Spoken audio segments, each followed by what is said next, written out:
All right. So the Super Falcons of Nigeria are set to face Ethiopia in the second leg of their Olympic women's football qualification matchup. Kind of a shock result in the first leg. The team went behind early in the contest, conceding their first goal in over 200 minutes of action. And that's, of course, going back to the last World Cup. Then it took a touch of class from Rashida Tajibade to get the game on equal terms. The match ended in a 1-1 draw.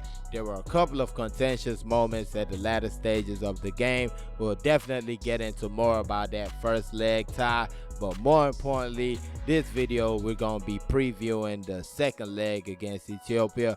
So please don't forget to like and subscribe, and let's get it. So yeah, the Super Falcons will be playing Ethiopia tomorrow, Thursday, the 31st of October. Match is going to be in less than 24 hours because it starts 4 p.m. Nigerian time. And the game will be hosted at the MKO Abiola National Stadium in Abuja. According to the Nigerian Football Federation, or according to reports about the Nigerian Football Federation, the stadium is going to be swung open. It's going to be free for anybody to watch the match. So that's a big shout out for them because they're doing that right there for the fans. But don't get it twisted. They need to get a broadcast. They need to get the game shown online or something. That definitely needs to happen, Nigerian Football Federation, because all the other federations are doing it. So looking forward to that also. Speaking about the match tomorrow, head coach Randy Waldrum, or I don't know how you want to address him, the head coach, I guess, Randy Waldrum, he's not going to be available. And I don't know how we're going to address him because his contract runs out at the ending of this month. So if he's not going to be available for this match, if not signed him to a contract, is he really our head coach anymore? So that right there is in the air, to be honest. He's not going to be available according to reports. Of course, he missed the first leg in Addis Ababa. They said it was some personal issues. I'm not going to speculate. I've seen some reports. Of course, I could read like everybody else, but I'm not going to speculate on what's really going on. I did say they needed to do something with negotiating the contract in between then and now, honestly. But it wasn't really done, and here we go. We in this situation. If he doesn't sign a new contract, he's basically gonna be a free agent. Doesn't have to talk to us. Doesn't have to do anything. So that's kind of crazy right there. It almost seems like this is what the NFF wanted, and they just let it play out how it played out, and they got what they wanted at the end of the day, which is really sad. If you didn't want them to coach you, you should have just moved on, and by now we would have had a new coach on the team, a new coach working with the team. But instead, we're back to square one, the same place you leave us every time after the World Cup. It just took a little longer to get in this situation, but it's the same situation. After the 2019 World Cup, same situation. 2015, same situation. You start a fight with the players, you come up with a new coach, new program in the middle of everything, and when they fail, you act like it wasn't you. It's the NFF. The NFF have failed Nigerian women's football for so long, and they better not fail them this time because it's just ridiculous. It's ridiculous. This should have been done. This is very unprofessional. It should have been done. You should have handled this situation. Do you want them? Do you not? That's really the question. Now, talking about the match, first of all, you got to go back to the first leg. I seen a lot of comments, and I feel like a lot of people, we're talking about stuff, but we're not saying the real stuff. First of all, give credit to Ethiopia. They played a good game. They came out against a team that did so well in the World Cup, and they didn't look bad. They looked real good.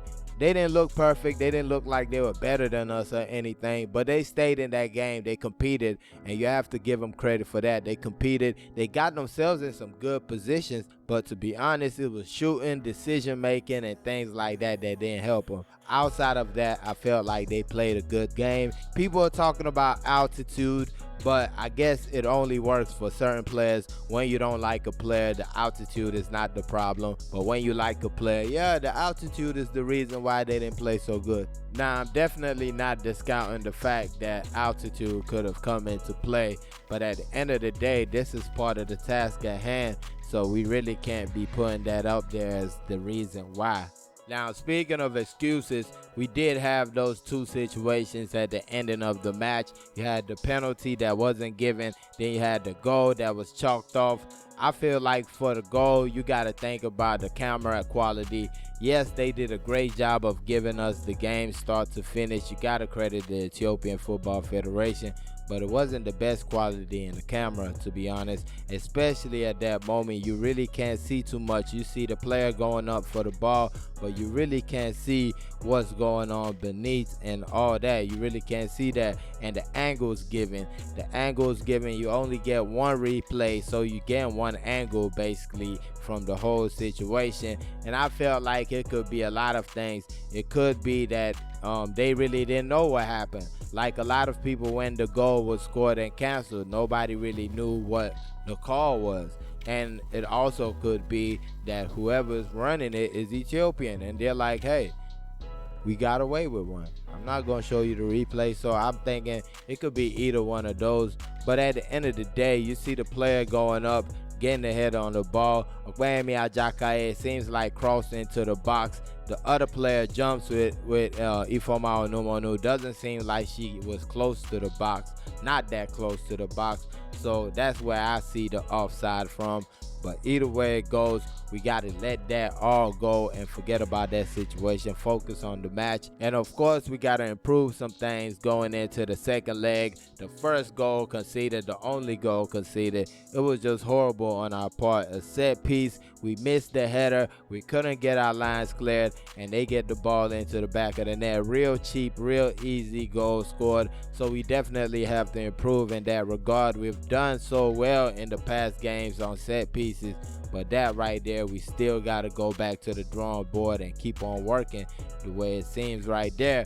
And next up, the midfield. In my opinion, I wasn't a fan of the midfield. You don't take out Christy Ucheibe, Halimatu Ayende, and not bring any replacement. Even their replacement was out also, and you don't bring any replacement. You bring in attacking midfielders to play that position. Forwards and attacking midfielders. It's just not going to work. You have to have a player that is built for that position. Now for me, the defense was okay. Yes, a little bit shaky from time to time, but they were bend but not breaking.